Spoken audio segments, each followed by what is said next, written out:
Halo semuanya, jadi selamat datang di episode perdana dari podcast Narasita.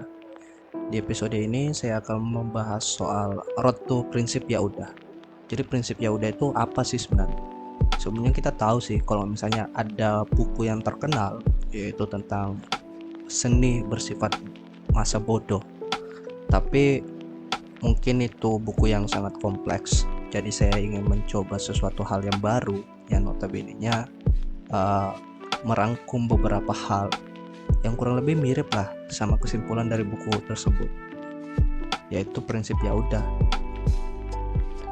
Prinsip ya udah ini ada 3 tahapannya. Yang pertama adalah stoa, yang kedua adalah amor fati, dan yang ketiga adalah ya udah itu sendiri. Tanpa berbasa basi lagi, kita langsung aja ke bagian pertama, stoa. Terkadang dalam menjalani hidup, kita sering dihadapi dengan berbagai kebingungan, menjalani setiap resolusi di setiap langkah yang salah. Kemudian kita kehabisan rencana cadangan, hingga akhirnya terlatih untuk patah hati, atau kekecewaan itu sendiri.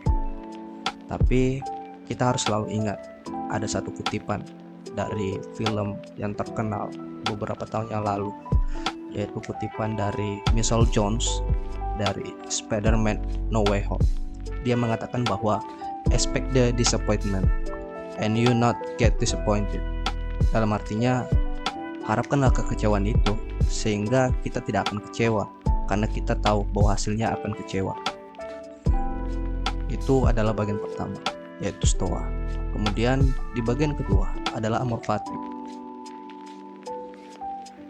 Teman-teman yang sering ngikutin filsafat mungkin tahu amor fati ini adalah istilah dari mana. Amor fati ini istilah yang diciptakan oleh Nietzsche.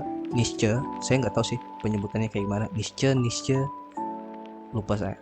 Intinya pada dasarnya amor fati itu kesimpulan dasarnya adalah mencintai hidup kita sendiri. Di setiap hitam ada putih, setiap rendah ada tinggi, setiap duka ada suka. Jadi cintai aja takdir yang diberi. Karena bukan hidup kalau tidak pernah sedih, bukan hidup kalau tidak pernah susah, bukan hidup juga kalau kita tidak pernah ada kecewa. Terkadang kita perlu ke tepi untuk istirahat.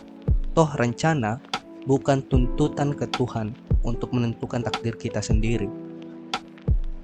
Terkadang doa terdengar seperti perintah.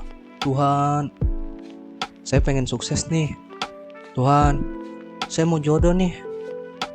Tuhan, saya mau naik jabatan. Jika Tuhan ingin balik berkata, dan jikalau dia bisa berkata langsung kepada kalian yang berkata seperti itu, mungkin dia bilang, ente siapa? Main perintah-perintah aja. Jadi kata meminta dan memerintah kadang disamaartikan. Jadi pada dasarnya kita harusnya nating tulus aja, atau amor fati aja lah, cintai hidup itu. Kemudian masuk di bagian ketiga, yaitu ya udah. Emang pada dasarnya kita harus sepasrah itu kah? Toh notabene-nya kalau kita kembali ke masa lampau, bahwa kita ini hanya ide atau ciptaan dari pemikiran Tuhan, representatif dari keinginan Tuhan itu sendiri, atau sang pencipta, apapun itu kalian yang mendengarkan ini.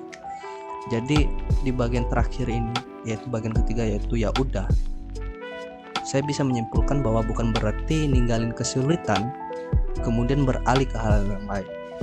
Ya udah bukan berarti mengambil jalan pintas kemudian kita bersikap bodoh amat aja. Ya udah yaitu ngejalanin aja kesulitan itu sambil bernyanyi badai pasti berlalu ala almarhum Krisya. Nothing tulus lah jalanin hidup itu tanpa pamrih gitu loh. Pada awalnya kita cuma insan titipan dari zat yang maha memiliki. Mau apa, dikasihnya apa. Yang penting butuhnya apa dulu. Kita bisa ingat pelajaran itu saat masih SD ataupun SMP. Pengen pinter, ya udah belajar. Pengen sukses, ya udah kerja keras. Nggak berjalan baik apa yang sudah dijalani, ya udah terima aja dulu. Setiap insan ada perannya. Siapa tahu peran kita bukan di jalan yang kita pilih. atau mungkin coba jalanin lagi. Kalau kepentok ya udah, jalan-jalan aja. Siapa tahu pas lagi jalan-jalan kita ketemu dengan tempat nongkrongnya yang enak lah. Ya udah ya, sekian dulu dari episode pertama. Mohon maaf kalau banyak kekurangannya. Terima kasih sebelumnya.